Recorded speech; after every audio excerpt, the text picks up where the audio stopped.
오늘도 주님께서 주시는 큰 기쁨과 평화가 여러분 가운데 가득하기를 주님의 이름으로 축원합니다.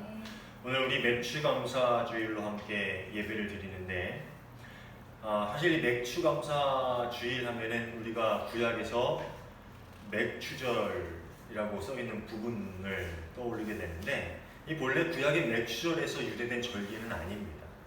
많은 분분한 이야기가 있지만 종종 출애굽기 23장 16절에 맥주절을 지키라.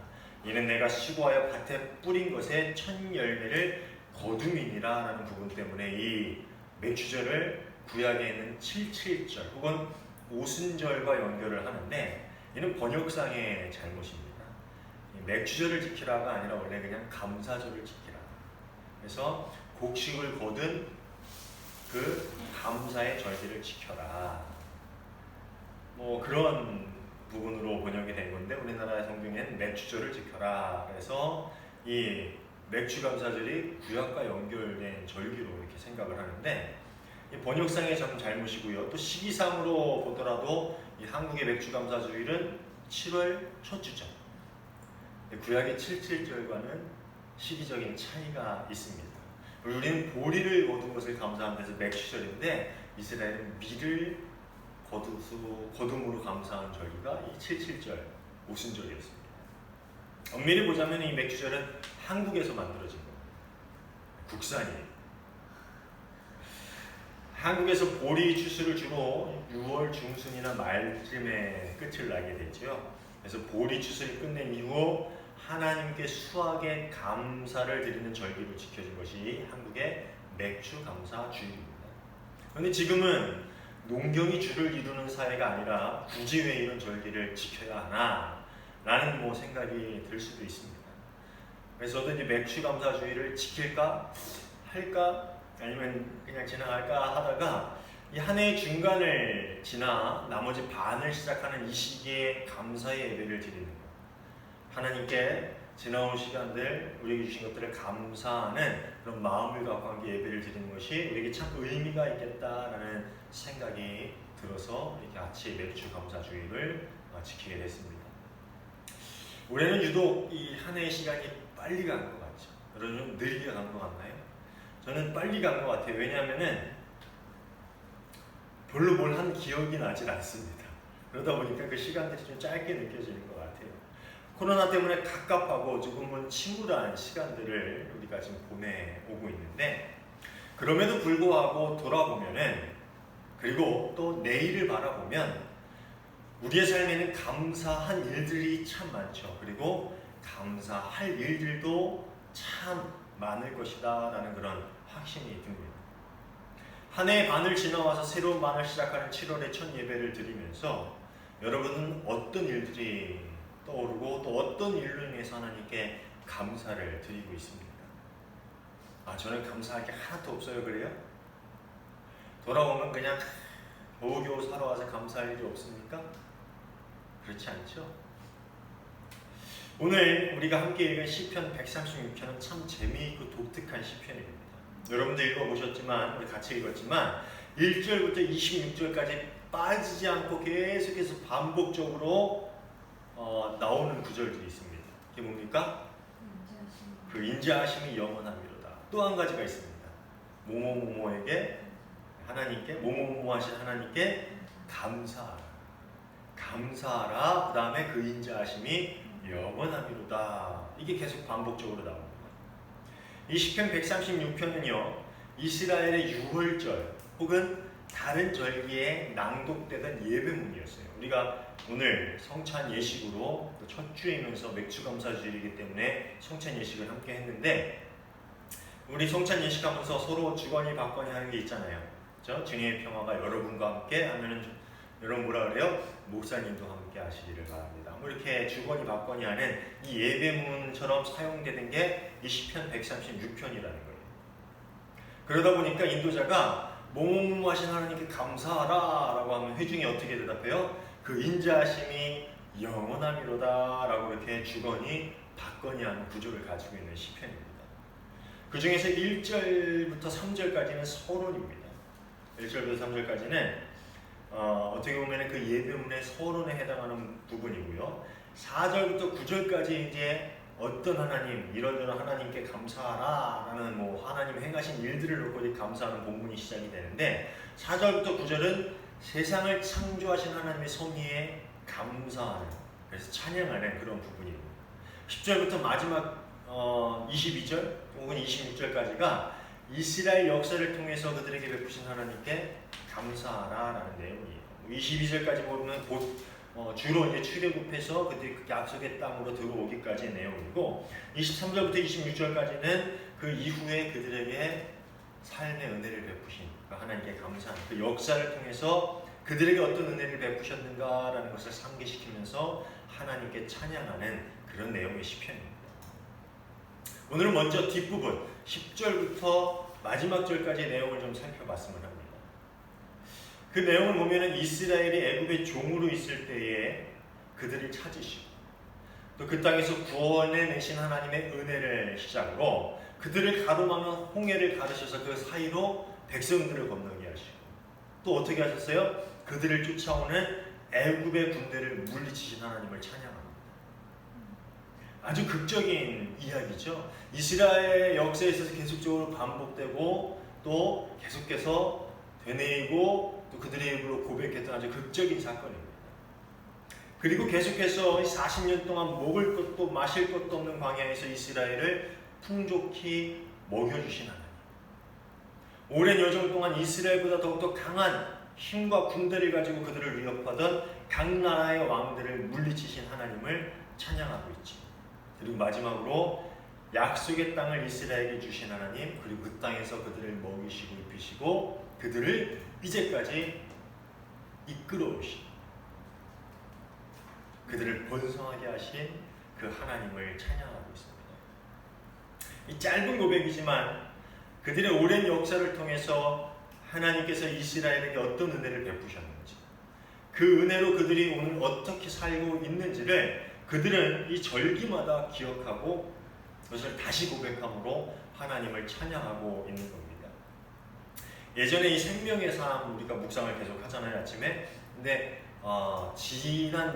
지난달에 시편 시작했는데 시편 전에 신명기였죠. 신명기 생명의 삶 본문이 있을 때 우리 같은 지방의 목사님들 새벽 예배를 생명의 삶으로 드린다고 하더라고요. 그래서 신명기 얘기를 하는데 목사님이 그런 말씀을 하시더라고요. 난 신명기를 읽으면서 이스라엘이 어디로 가야 할지, 이제 앞으로 어떻게 살아야 할지를 이야기하기 전에 그들이 어디로부터 왔는지, 어떤 삶으로부터 와서 지금 그 자리에 서 있는지를 기억하라 라고 말씀하시는 하나님의 음성을 듭니다. 네, 맞아요. 그 얘기를 들으면서 네, 맞습니다. 신명기가 얘기하는 것은요, 너희가 이 고통스러운 삶의 자리를 떠나 노예의 신분에서 벗어나 지금 이 약속의 땅 앞에 서 있다. 이 모든 일들을 너희에게 행하신 하나님을 잊지 마라 라고 모세가 이스라엘 백성에게 이야기하고 있는 게 이 신명기의 내용이에요. 그리고 구약 여기저기서 이 모세의 설교처럼 역사를 통해서 하나님께서 당신의 백성에게 행하신 사랑과 은혜를 반복적으로 이렇게 고백하는데, 그 중에 하나가 바로 오늘 우리가 함께 읽은 시편 136편이라는 거죠. 그럼 여러분은 오늘 말씀을 읽으면서 어떤 마음이 들었어요? 그냥 매 시간 예배 본문 읽으니까 그냥 내가 한 절 읽으면 나도 한 절 읽고, 내가 읽으니까 무슨 내용인지 모르고 그렇게 읽으셨습니까?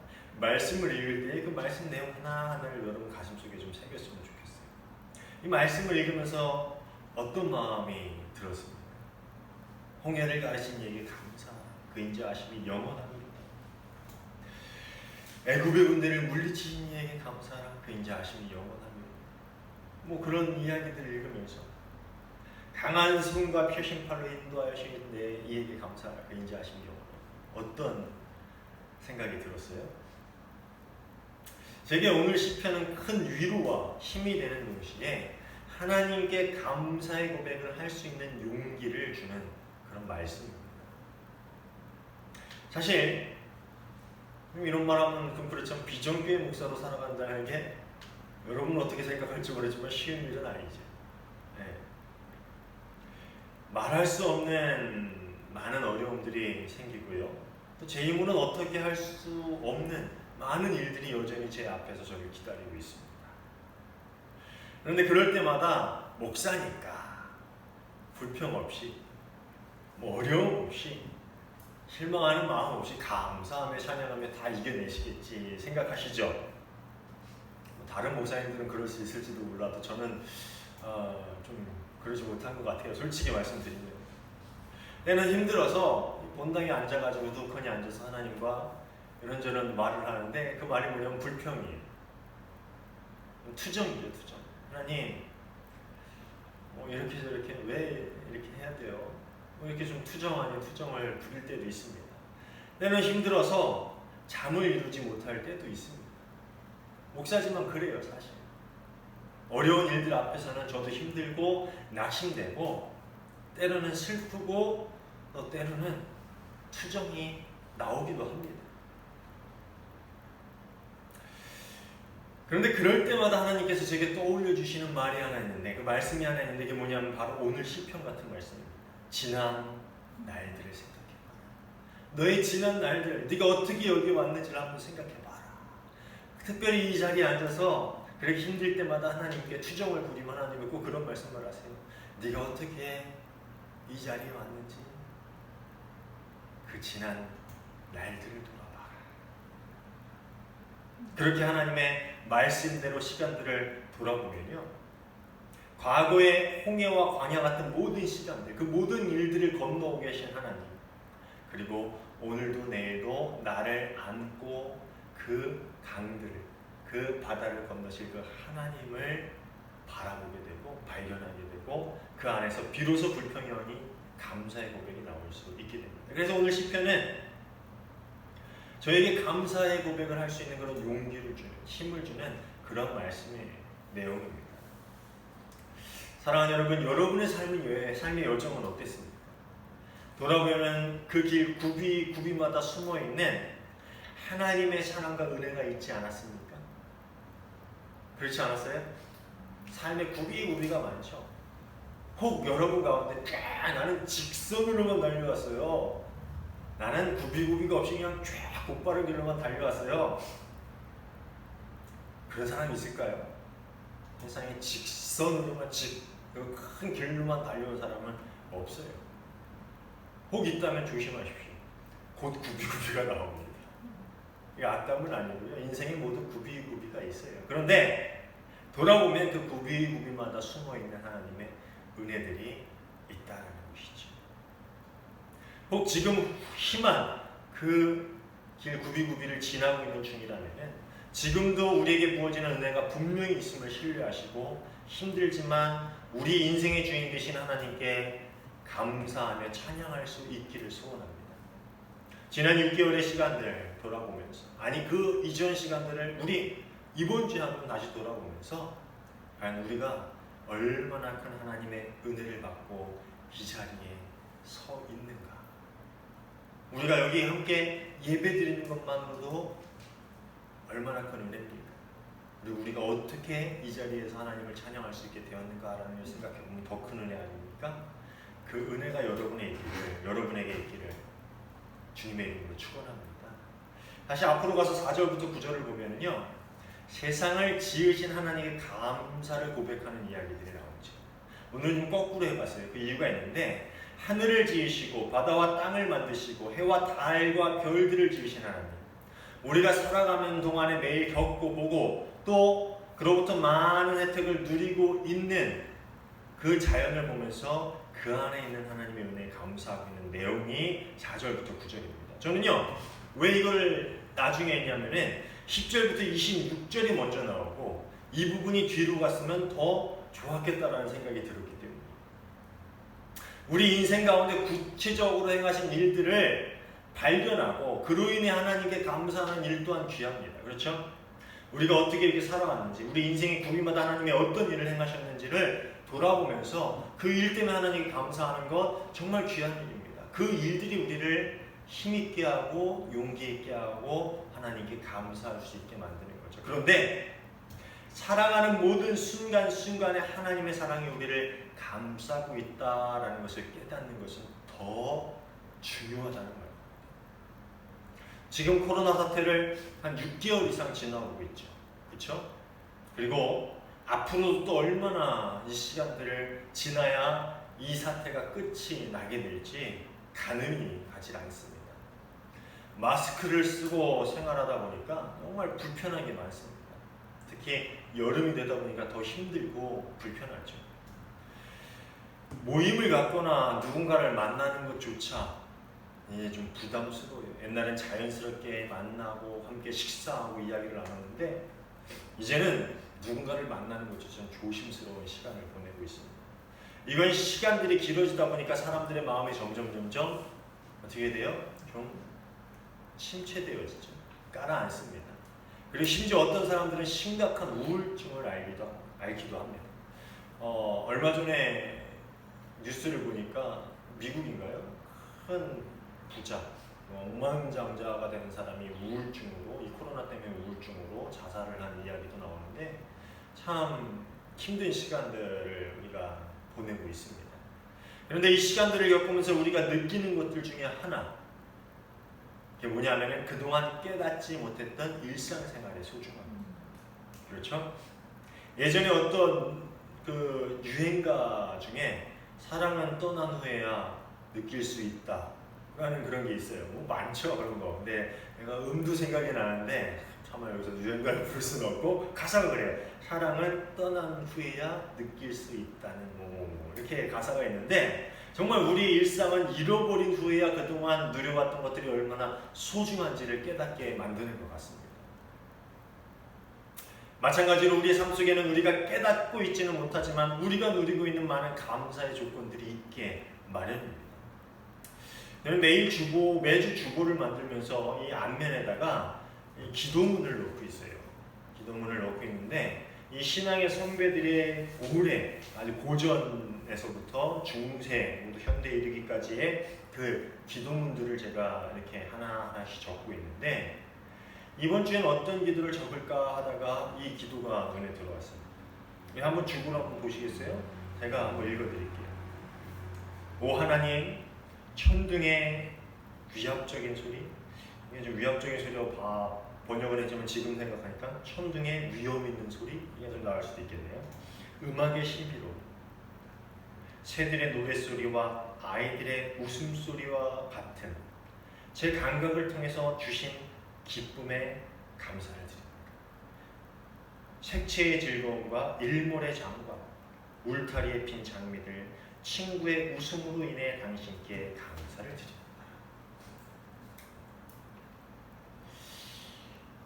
참 저는 이 기도문을 적으면서 얼마나 은혜를 받았는지 몰라요. 이 기도문 하나요. 아주 오래전에 제가 처음으로 예수님을 만나고 정말 은혜가 충만했던 적이 있습니다.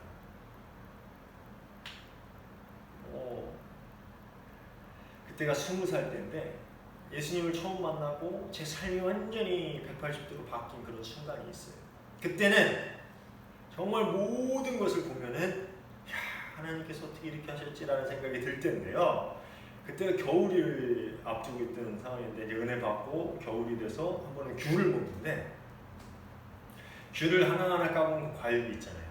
그래서 과육을 이렇게 딱 쪼개면 그 안에 귤이 어떻게 있어요? 알알이 맺혀 있잖아요. 근데 그걸 보면서 그 단면을 보면서 야 하나님 어떻게 이렇게 신기하게 만물을 만드셨을까? 그리고 하나하나 어떻게 이렇게 만드셨을까라는 생각을 하면서 감탄을 한 적이 있어요.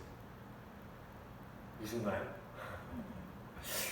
또 한 번은 제가 하와이 코나에서 DTS 훈련을 받고 있는데 월요일부터 금요일까지 수업이 있고 토요일 날엔 수업이 없어가지고 그 주변을 이렇게 좀 돌아다니면서 구경도 하고 그런 적이 있는데 한번 사우스 포인트라는 장소를 간 적이 있습니다.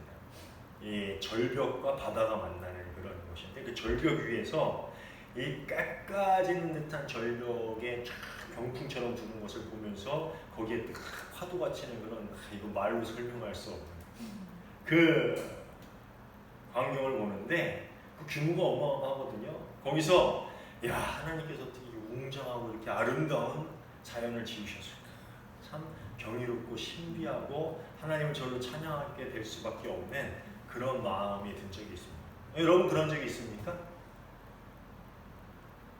사실 이런 특별한 경우, 특별한 상황, 특별한 경우가 아니더라도 조용히 눈을 감고 묵상해 보면요 우리는 일상에서 정말 헤아릴 수 없이 많은 감사한 일들을 겪으면서 살아가고 있습니다. 그런 의미에서 감사란 보물찾기와 같다라고 말하고 싶어요. 감사는 보물찾기 같아요. 어려서 소풍을 가면은 보물찾기를 하는데 여러분 한번 해보셨죠?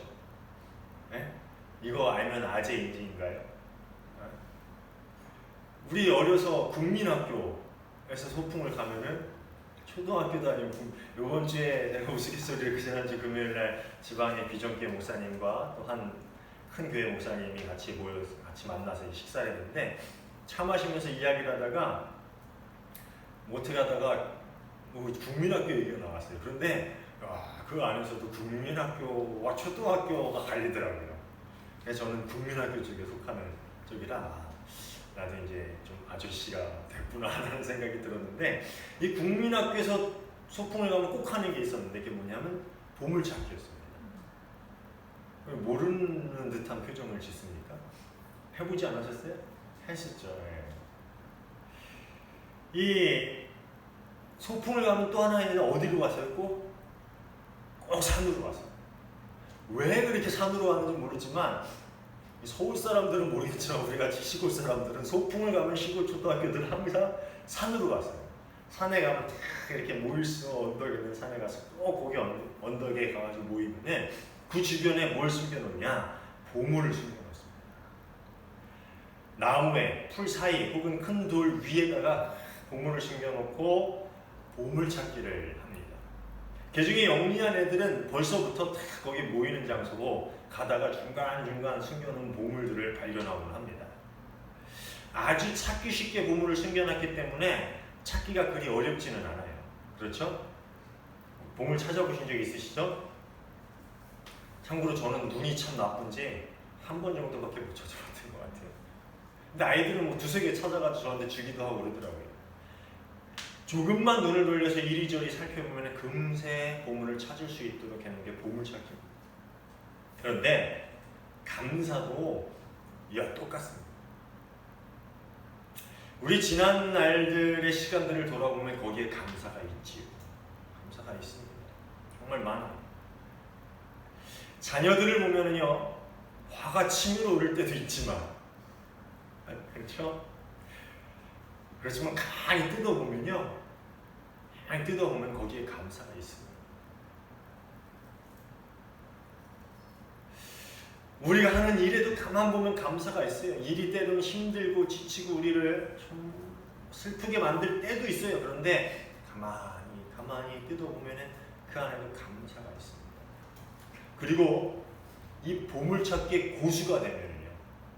고수가 되면 어떻게 되냐? 아침에 집을 나와 길을 나설 때면은 우리에게 쏟아지는 그 햇살에 감사가 숨어 있음을 찾게 됩니다. 발견하게 되죠. 때론 비가 부슬부슬 내리는데 거기에도 감사가 있어요. 얼마 전에 새벽에 제가 좀 일찍 교회에 나오느냐고 나왔는데 저녁까지는 멀쩡했는데 비가 부슬부슬 내리더라고요. 근데 우산을 안 갖고 나왔는데 그 부슬부슬 내리는 비가 어떻게 좋든지 그래서 살짝 맞으면서 교회에 왔는데 좀 좋더라고요. 근데 그 부슬부슬 내리는 비에도 감사가 있지요.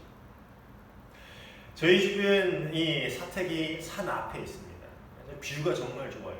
뮤직뷰라고 무덤들이 쫙 보이는 뷰인데 좋아요. 네. 근데 밤만 되면 거기서 새들이 옵니다.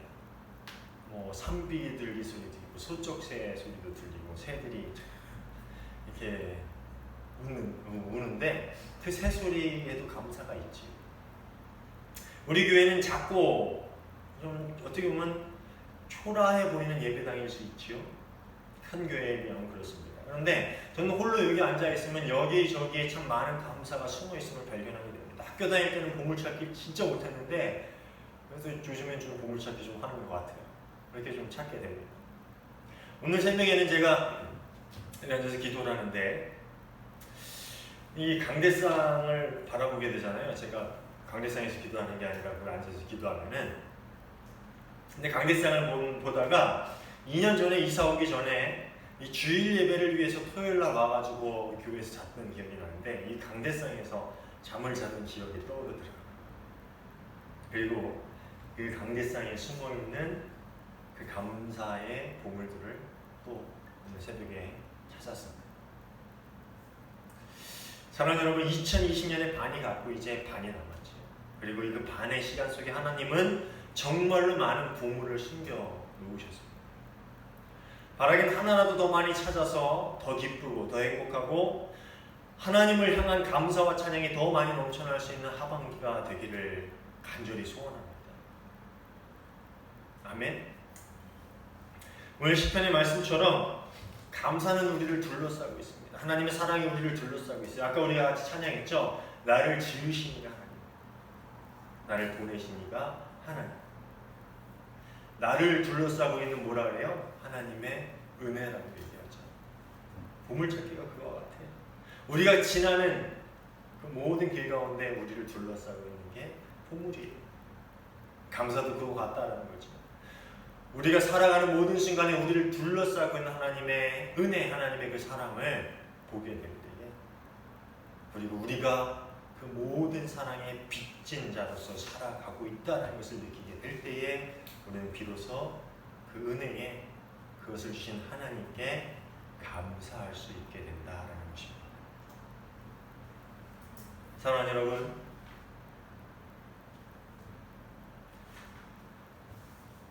많은 말들을 하죠. 감사는 훈련이고 감사는 고백이고, 근데 제가 요즘 느끼는 건 감사는 우리를 둘러싸고 있는 하나님의 그 사랑을 보물찾기 하듯이 찾는, 이미 우리에게 주어졌고 이미 우리 주변에 있는 것들을 하나하나 발견해가는 것이다 라는 그런 생각을 합니다. 비록 이 코로나의 시간들이 얼마나 더 길게 지속이 될지, 또 이 코로나 때문에 또 어떤 어려움들을 우리가 겪게 될지는 모르겠습니다. 특히 우리 교회들이 많은 어려움들을 겪고 있는데, 그럼에도 불구하고 여전히 우리 일상 가운데 숨어있는 하나님의 그 사랑과 은혜가 여러분 눈에 보여지고 그것들을 찾고 발견함으로 남은 모든 시간들, 우리가 살아가야 하는 모든 시간들 가운데 더욱더 감사가 넘치고 더욱더 기쁘고 행복하고, 그래서 하나님을 더욱더 감사함으로 찬양할 수 있는 저와 여러분 모두가 되시기를 주님의 이름으로 축원합니다. 기도하겠습니다. 참 좋으신 하나님 감사합니다. 정말 받을 자격도 없는 저희가 너무나도 큰 사랑과 은혜를 받으며 살아가고 있습니다. 한량없는 주님의 은혜입니다.